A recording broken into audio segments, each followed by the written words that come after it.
So this lesson comes from the lab manual, pages 10 through 12, but we're going to be looking at some of the parent functions, and we're going to graph the functions by picking out points and evaluating the functions. So for this, it just says create a table of values and graph the function by hand. This first function that we have is the function f of x equals x. F of x you can also write as just y equals, so this is that function y equals x. And you can pick any values you want to for our input or x values.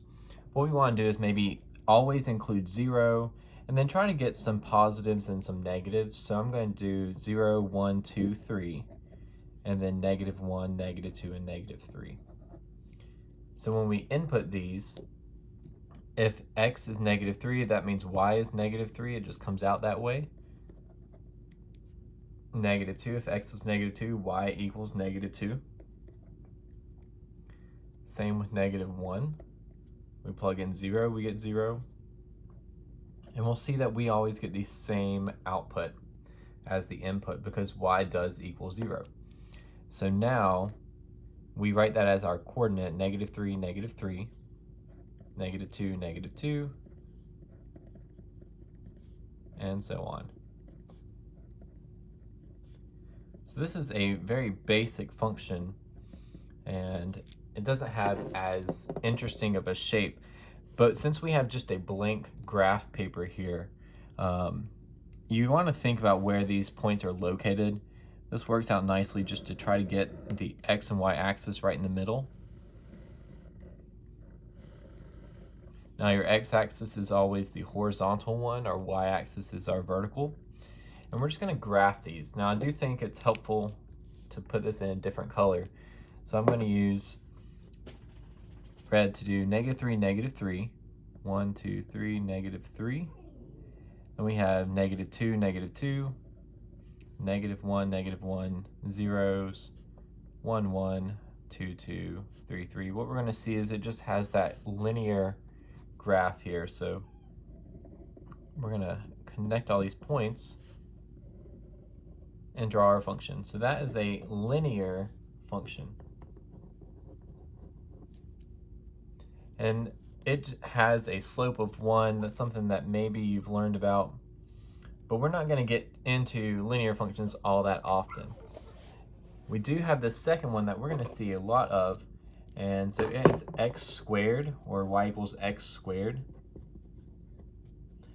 Again, I'm going to input some negatives and some positives and 0. So for this one, I'll do these same values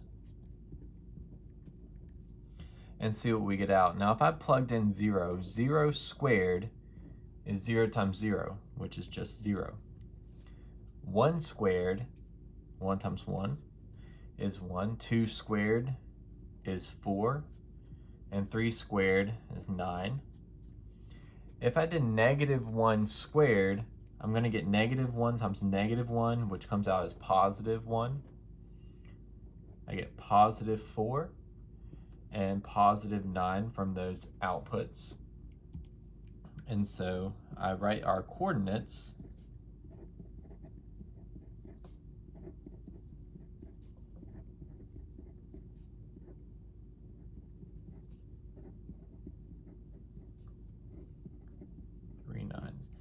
And then we can graph these as well.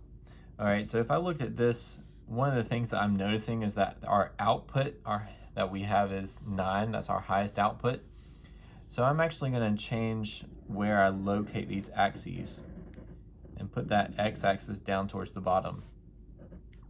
And I can keep the y-axis in the middle.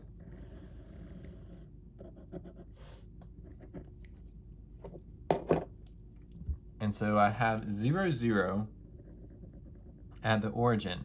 Then we have 1, 1, and 2, 4. So 2, 1, 2, 3, 4, and 3, 9. 1, 2, 3, 1, 2, 3, 4, 5, 6, 7, 8, 9.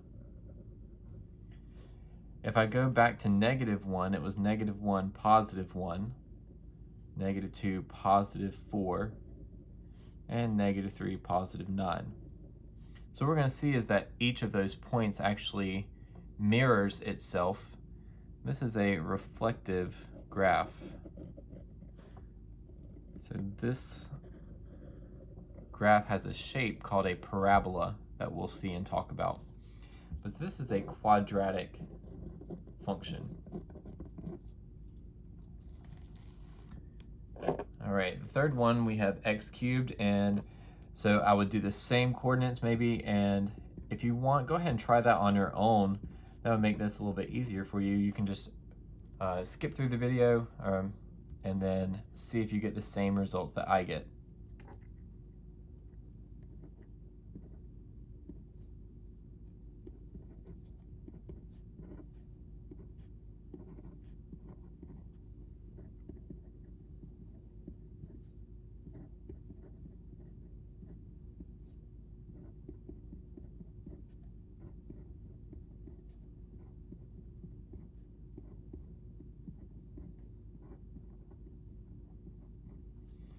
So since this one has such a high output value or y value, we might want to change the scale that we count by. So I'm going to take this and count by twos. So 2, 4, 6, 8, 10. And we're not going to be able to get all the way to 27. That's okay as well. So -2, -4, -6, and -8, -10. But that will at least let me get to these 8s as my output.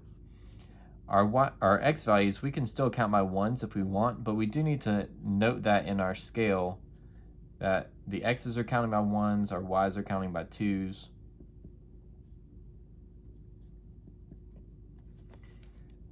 And then I can graph that as well. So 0, 0, 1, 1, 2, 8. And it's going to keep going. 3 goes up to 27, but we don't have room. So 1, -1, -1, 2, -8, and then down. So what this does is it's going to have a little wiggle shape in the middle where it's kind of changing from going down that way and up this way. So it has a little wiggle here at 0. But this is called a cubic function.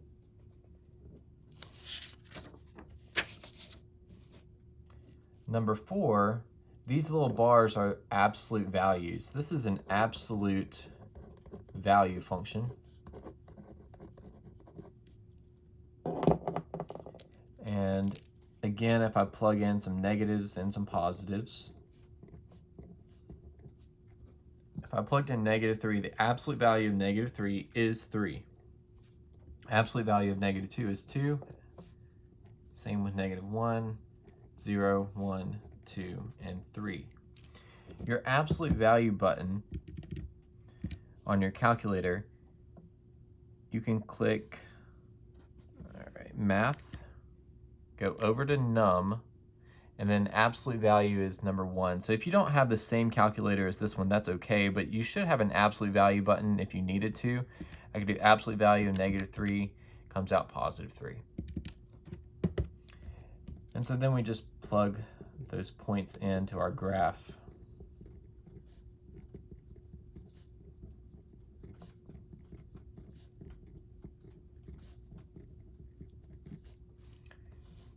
All right. This one will work with it being in the middle for our axes as well, or you could change your x-axis, would not matter. But so 0, 0 was one of them. We also saw 1, 1, 2, 2, 3, 3, and if you follow that, 4, 4 would be on there, 5, 5. Now, when we got to negatives, it turned it positive. So -1, +1, -2, +2, +3, and then we keep going. So we're going to create a V shape for this function. But all absolute value functions will have a V-looking graph. Now for 1 over x, I'm still going to do these same values. But we want to look at this 1 over 0 function. So let's do 1 divided by 0 in our calculator, and we get this error because we cannot divide by 0. So let me just put that off to the side here. 1 over 0 is undefined. Sometimes you'll see that as DNE for does not exist. But there just means that there's no value for the output there. There's no defined y value when x is 0. So we don't have an output to put here. Now I can do 1 divided by 1. 1 divided by 1 is just 1. 1 divided by 2 is 1/2. And 1 over 3 is 1/3. So I can write out those coordinates nicely. You could put that as a decimal, but it's actually nicer if you leave it as a fraction now. And if I do 1 divided by -1, if I put a -1 here, I'm going to get out a -1. If I do 1 divided by -2, I get a -1/2 and a -1/3 as well. So those coordinates look like this.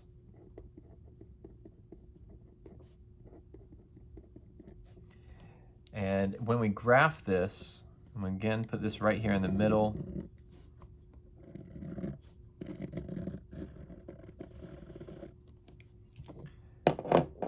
Zero undefined doesn't have an output for us, so we're not going to be able to put anything at 0. But I can put a point at 1, 1. So let's go to 1, 1, put a point. At 2, we go to 1/2. So at 2, 1/2. I'm not all the way up, we're just halfway. Then by 3, we're at 1/3. And if you follow a pattern, by 4, we're going to get to 1/4, 1/5, 1/6, 1/7, and it's just going to get smaller and smaller and smaller. So what this is going to do is get closer and closer and closer to 0 and create what we call an asymptote. All right, now we have -1, -1, -2, -1/2, -1/3, and then if you follow that pattern, we'd have -1/4, -1/5, and again it's getting closer and closer to 0. So it's creating that asymptote as well on the left side. The thing about this function is there are x values between 0 and 1.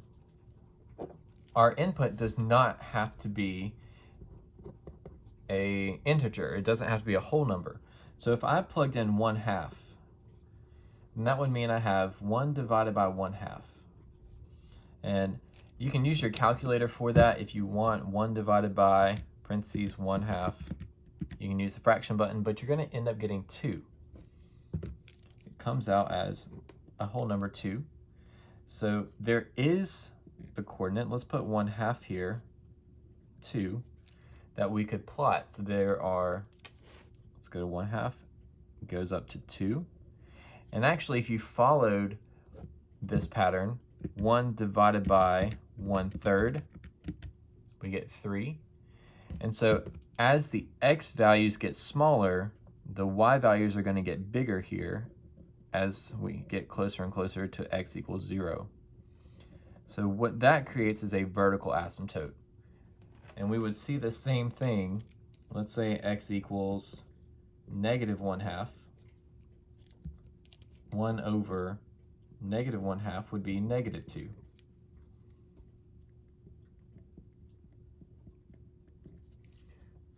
So that means that this one has, at -1/2, a point down here at -2, and it's doing the same thing, just going towards -infinity here. But this is a special type of function family. This is a rational function.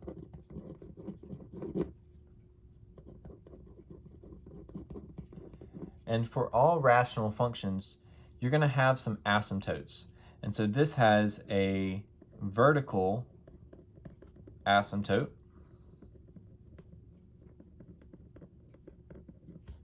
at x equals 0. So that's why we would have this imaginary vertical line here at 0, because there was no output for when x is 0. And then we have a horizontal asymptote as well. So horizontal asymptote. And this one's at y equals 0. Now, sometimes you're going to see people do imaginary lines on your graph, so you might see it where we have this like imaginary dotted line, and I'm going to use a highlighter just to kind of show what that would look like. And we can do a dotted line just because it's not really part of the graph, but it helps show that the graph is going towards a particular value. And that's just what asymptotes do. All right, for 6, we have this square root of x. So again, I might do some positives and negatives. And let's look at, what if I did -2? Now the square root of -2 says domain error. And so that is also undefined. And we can try -1. The square root of -1, domain error again. So it's undefined. If I did 0, the square root of 0 comes out nicely to 0. So that does have an output. The square root of 1 is 1. The square root of 2 just tells us the square root of 2. Now you can do the decimal thing on your calculator and make it approximately 1.4 or something, but that decimal keeps going on forever. It doesn't end. So I could say approximately 1.4,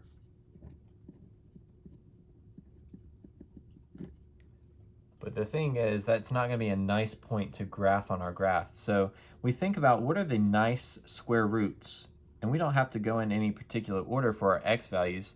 So one of the square roots that I know is the square root of 4. And it does come out nice. So the square root of 4 is 2. So I have a coordinate at 4, 2. Another nice square root would be 9. So the square root of 9 is 3. And you could continue to find nice square roots. So if you wanted to, you could go to 16. The square root of 16 is 4. But we're just not going to have room to keep going for all of these square roots. Now this is a square root function. And so since we did not have any x values that were negative, I'm just going to ignore that for a minute and put the the y-axis towards the left side, because I'm not going to have anything on the left really. And so if I graph this, I know I have a point at 0, 0, a point at 1, 1, but then when I get to 2, it doesn't come out nicely. So I could graph 2 and 1 point something if I want to, but I could also just go to 4, 2, 1, 2, 3, 4, up to 2, go out to 9, 3, and it would continue going on. So this graph looks something like this. But notice there's nothing down here below 0 for my y values, and there's nothing towards the left where x is less than 0. All right, and so that's something special about a square root function, is that you can't square root a negative number. It's not going to have an output. So this graph starts here at 0 and then goes on to the right. We've got 3 more here. So the next one says 2 to the x. Again, we can do some negatives. We can do 0 for sure, 1, 2, 3. And I'm going to start with 2 to the 0 power. Now 2 to the 0, you can do in your calculator if you want. All right, 2 to the 0 power is 1. But that hopefully is something that you know, that anything to the 0 power is always 1.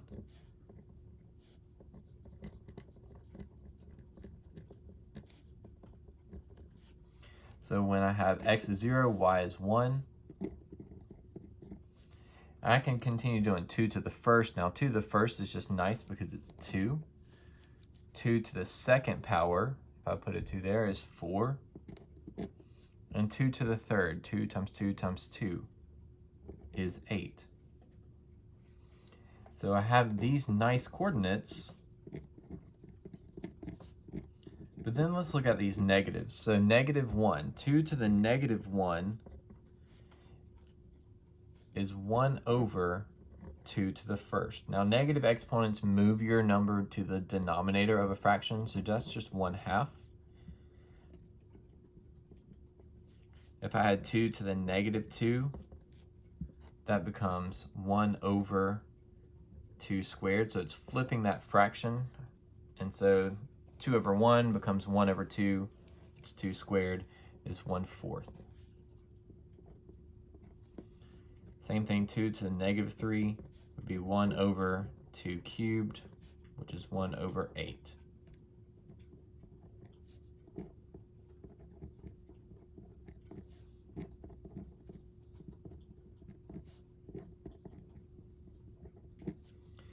All right, now if I graph these, I'm going to again put this x-axis down here towards the bottom, and the y-axis can go in the middle, that's fine. But we've got a point at 0, 1, 1, 2, 2, 4, and 3, 8. When we get to our negatives, -1 was at 1/2, so -1 is at +1/2.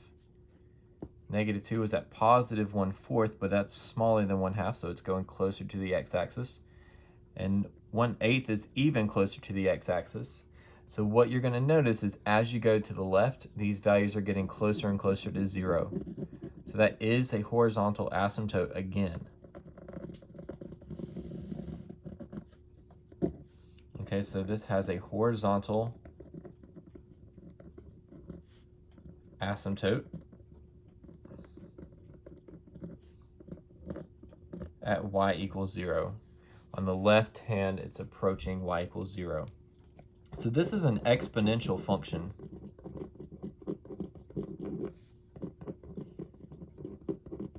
There are two types of exponential functions, and we're going to see this one is a growth function because it's growing as we go from left to right. And the next one's going to be an exponential decay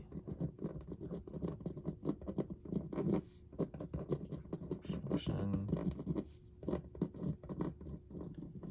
And it's going to kind of follow the same stuff. Now, any exponential function is something to an x power.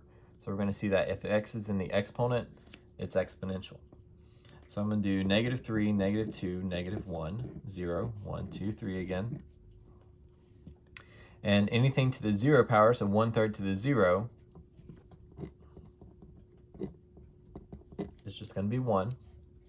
So I've got that point 0, 1 again. 1/3 to the first is just 1/3. Now 1/3 squared would mean you've got 1 squared and 3 squared. So that's 1/9. 1/3 to the third power ends up being 1 over 27. And again, it's nicer to keep those as fractions because it just makes it more manageable. But what we'll notice is that as we go forward in our x values, these values are going to get really, really small. If I look at my negatives, a negative exponent will flip the fraction. So this becomes 3 over 1 to the first, which is just 3. Now 1/3 to the -2 becomes 3 over 1 squared, which is 9. And then you do the same thing for -3. Again, you could use your calculator this entire time for this. So 1/3 to the -3, put that in your calculator, you get 27.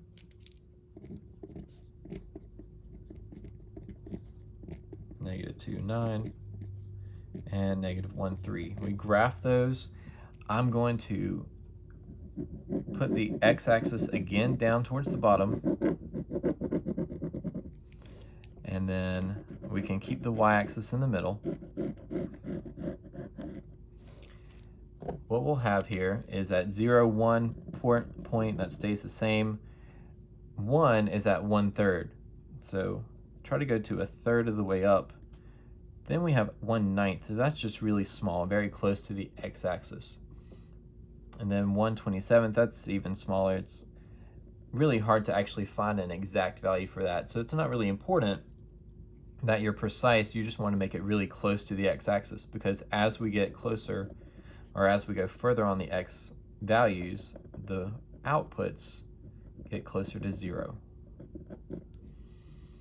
And then we can look at our negatives. So negative 1 was at positive 3, 1, 2, 3.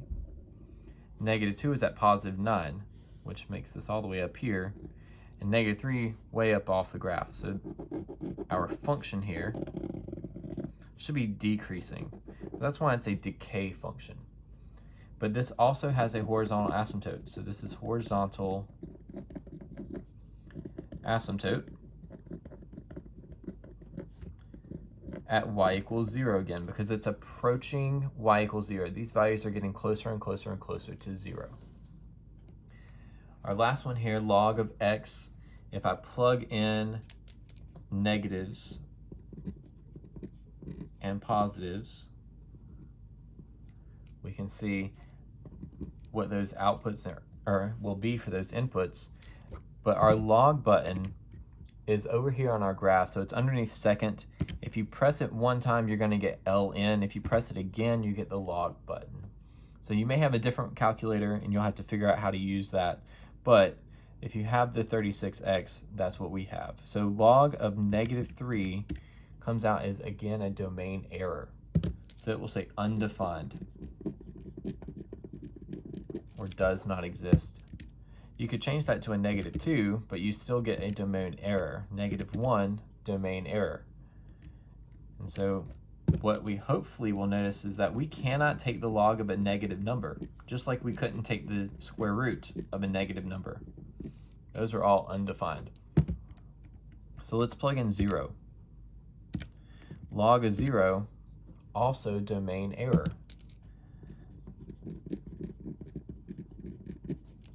So it's looking like we don't have much of a graph here yet, but once we finally take log of 1, we get an output. So log of 1 is 0.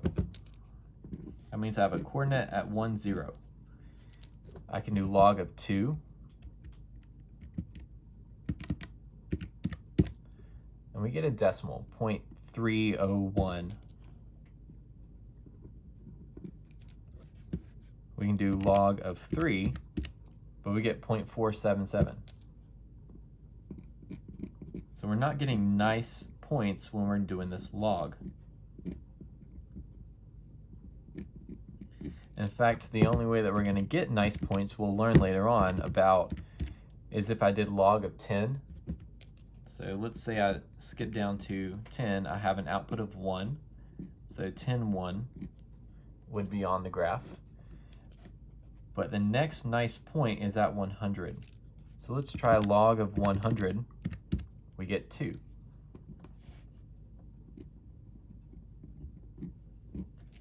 And so what we'll see, now let me just name this real quick. This is a logarithmic function. But a special thing about these is that you can't take the log of a negative or 0. Has to be positive. So that's about the domain. So the domain of this will end up being 0 to infinity. We can take any value as long as it's positive, so it can't include 0, but it has to be above 0. Now I'm going to back this the y-axis all the way to the edge here. And our x axis can go anywhere. So I'm just going to put that in the middle. What we noticed that there was nothing here on the left, so when x was negative, we didn't have anything. When x is 0, we still don't have anything. But when x is 1, we can put a point at 0. When x is 2, I could put an estimated point at 0.3 something, 0.4 something for when x is 3. But we don't get another nice one until when x is 10. So if I went out to x equals 10, I can now put a point at 1. So this graph is going to be curved, but it's very, very steep horizontally. So it's not increasing very fast on that section. Now, what we'll also talk about is if I did the values between 0 and 1. So there are decimals between 0 and 1. So if I did 0.1, which is still very small x value, we're going to get a -1. So I'm going to go when x is 0.1, which is very close to the x-axis back here. I'm going to have a point or a -1 value as my output. And those values exist. So our graph does exist. It just has a vertical asymptote. So this has a vertical asymptote at x equals 0. Now, if you put this in Desmos, you could look at the graphs a little bit more in detail, but it is helpful to do this input-output method to get an idea of what the function is doing, and it helps give you some of the key features of the graphs.